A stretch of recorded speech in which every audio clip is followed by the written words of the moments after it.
bertanya mengenai sebuah riwayat hadis berikut ini. Apakah benar riwayat ini dari Nabi Muhammad SAW?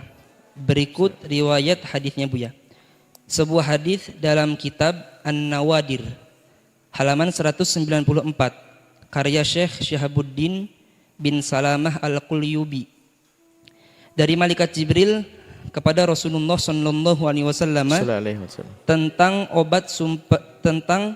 obat super ampuh air hujan. Arti hadisnya sebagai berikut. Diriwayatkan bahwasanya Nabi Muhammad SAW bersabda di hadapan para sahabatnya, diajarkan kepadaku oleh malaikat Jibril tentang satu obat yang tidak memerlukan kepada obat yang lain dan tidak pula membutuhkan kepada para dokter. Kemudian sahut Sayyiduna Abu Bakar, Sayyiduna Umar, Sayyiduna Uthman, dan Sayyiduna Ali radhiyallahu anhum bertanya, apa itu wahai Rasulullah?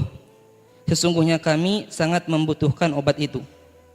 Kemudian Rasulullah SAW berkata, ambillah secukupnya dari air hujan.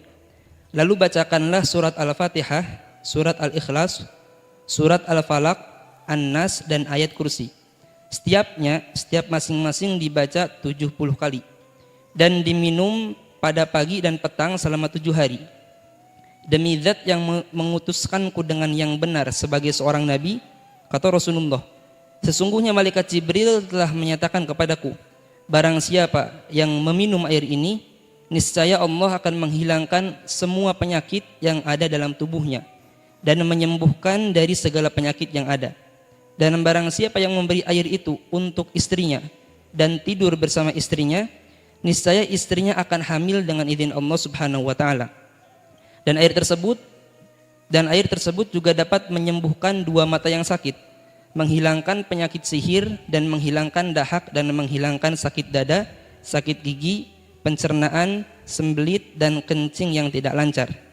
Dan juga tidak dibutuhkan kepada membekam, serta masih banyak faedah-faedah yang lain yang tidak terhingga kecuali Allah Subhanahu wa taala. Baik. Ini riwayat Rasulullah. Ada teks hadisnya?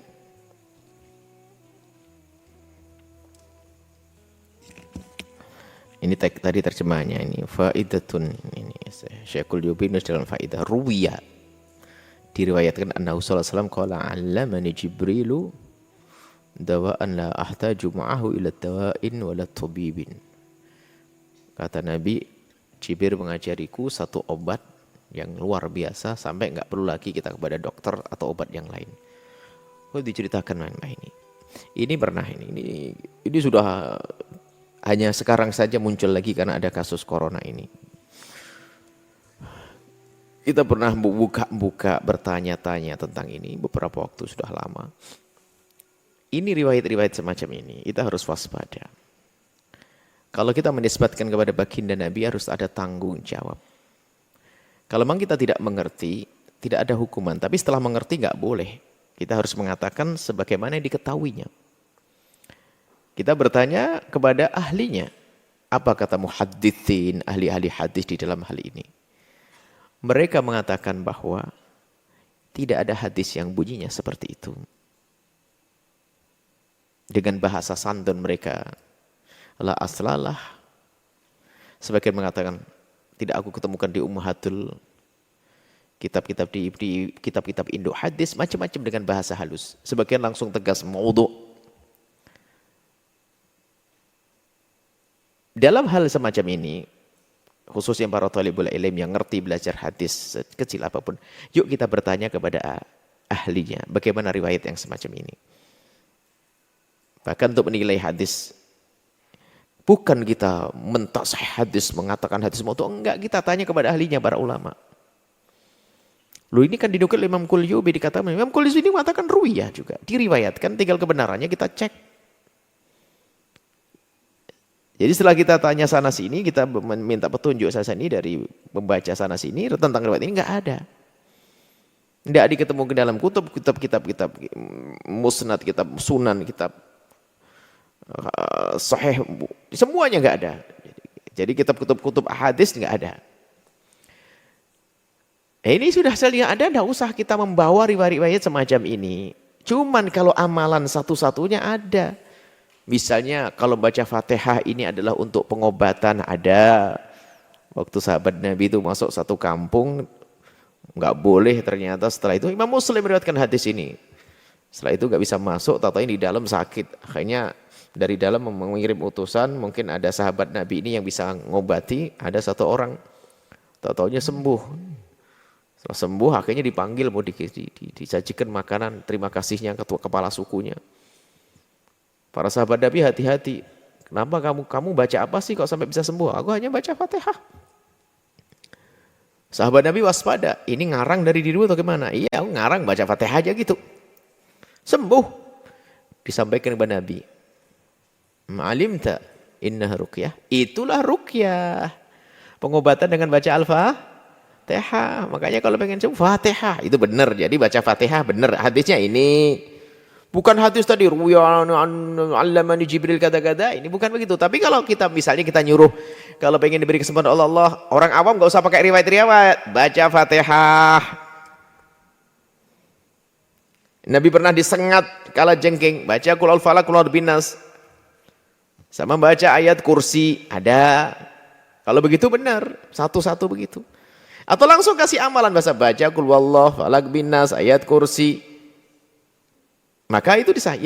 Tapi kalau kita menyusun an Jibril kata-kata, nah ini kalau tidak ada riwayatnya nggak boleh.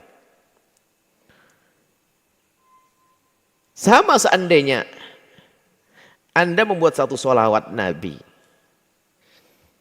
kemudian menyuruh kepada santri, tolong anakku baca ini ya 11 kali, 12 kali ya, minta semoga Allah memberikan kesembuhan, sah-sah saja.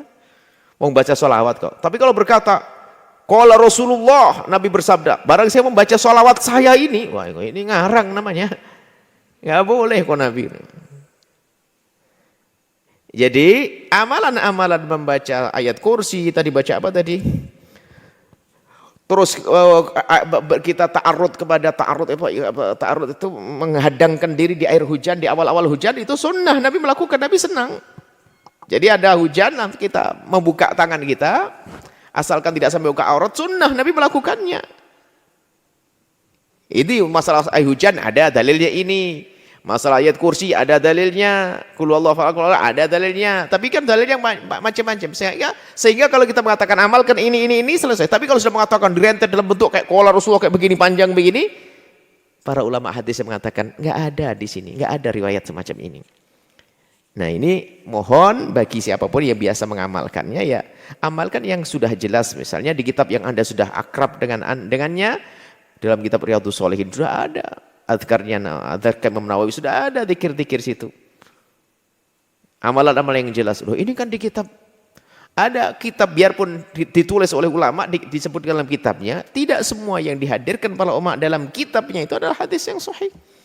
Orang yang datang yang setelahnya itu nanti yang menjelaskan ada hadis ini yang palsu, hadis yang tidak baik, hadis yang lemah, dhaif, bahkan ada yang palsu, itu yang datang orang yang setelahnya.